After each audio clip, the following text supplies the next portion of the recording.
Welcome everyone to a new episode of Reminiscing Bollywood Classics.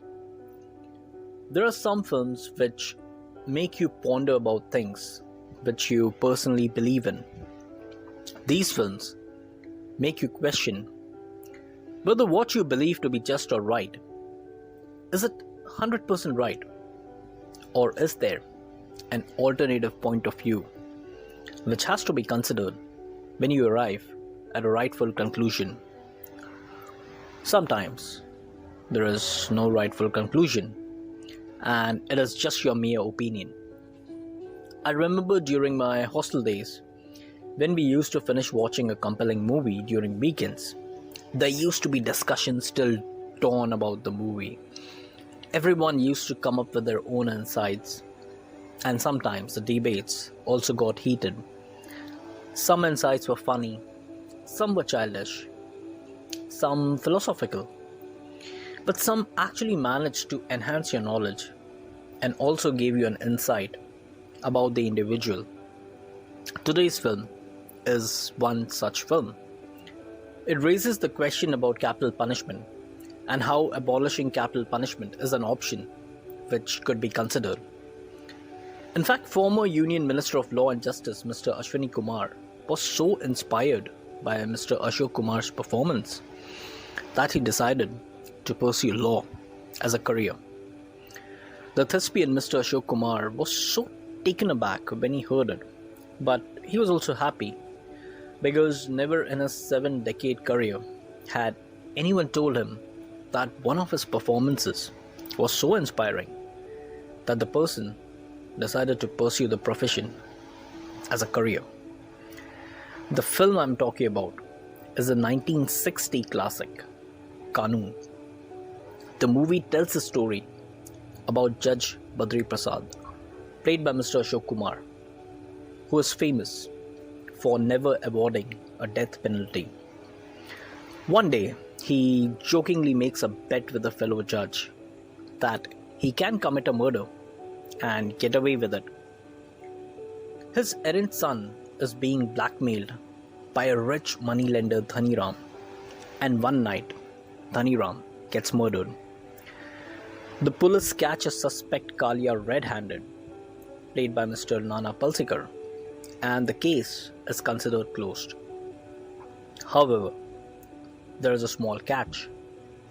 Dhani Ram's murder has an eyewitness, and it is none other than Judge Badri Prasad's future son-in-law, Advocate Kailash, played by Mr. Rajendra Kumar. Kailash is a morally upright man, and he has seen Judge Badri Prasad murder Dhani Ram in cold blood. His conscience does not allow him to let the innocent Kalia get hanged for a murder he did not commit. So he decides to fight his case. But the question is, will he reveal to the court that it is his mentor and future father-in-law who is Dhani Ram's killer? It is a riveting tale, and it will keep you hooked to your seats for 2 hours. It is also Bollywood's first film without any songs, and this just shows the mastery of the director, Mr. B.R. Chopra. Kanoon relies solely on the strength of its dialogues, atmosphere, and wonderful performances by its lead actors. Judge Badri Prasad is an upstanding gentleman, but he has just that little bit of hubris, which, as a viewer, makes you feel that this guy can commit a murder just to prove his point. And his point is also valid. What he says is that sometimes the court can commit a mistake and sentence a man to death. If the man is dead, the mistake cannot be reversed.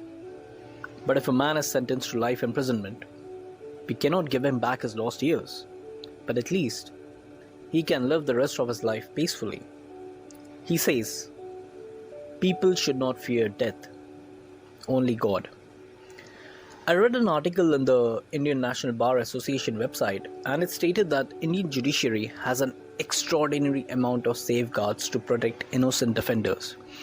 And there is no credible documented case of an innocent person being executed in India for at least the past 50 years. But If it has never happened in the past, doesn't mean it will never happen in the future. Another point which Judge Badri Prasad makes is that people have inherent biases, no matter how decent the human being is. So naturally, the eyewitnesses have some unconscious bias within them. These biases are exposed as the case against Kalia progresses in court, and Judge Badri Prasad's point of view is proven right. There is an interesting twist which is revealed right at the end, and the viewers might feel that it is a bit far-fetched. But remember, this film was made 64 years earlier. I always feel a movie should be judged according to the era in which it was made. Today we have been exposed to so many murder mysteries in web series, novels, Indian cinema, world cinema, that very few endings will be able to invoke that shock quotient inside you today. Just imagine in 1960, when Bollywood viewers were exposed to very few mysteries, Mr. B.R. Chopra came up with this magnificent treat for the viewers. I'm sure they must have gasped in the theatres. The performances by Mr. Ashok Kumar and Mr. Rajendra Kumar are very compelling and nuanced, but the absolute scene stealer is Mr. Nana Palsekar in the second half. His portrayal of Kalia generates deep empathy for the character, and you realize what a stupendous performer Mr. Palsekar was. He deservedly won the Filmfare Award for the Best Supporting Actor, and Mr. B.R. Chopra won the National Film Award for the Best Feature Film in Hindi, and also the Filmfare Award for the Best Director. One of the most memorable scenes is when the court comes to a standstill for 5 minutes and there are no dialogues spoken. The director uses just the sound of a ticking clock and the tensed expressions of the people present to portray the palpable tension present in the room.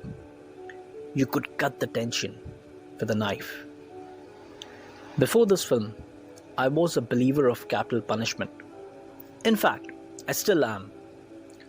But this film managed to plant a seed of doubt in my mind. Just a little bit, you see.